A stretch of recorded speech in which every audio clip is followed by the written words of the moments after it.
ఆగి చూసిన అనుబంధమే ఇదిలే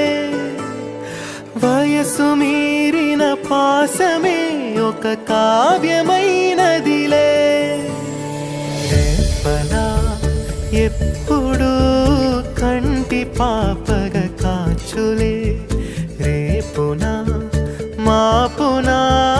చంటి పాపగ చూచులే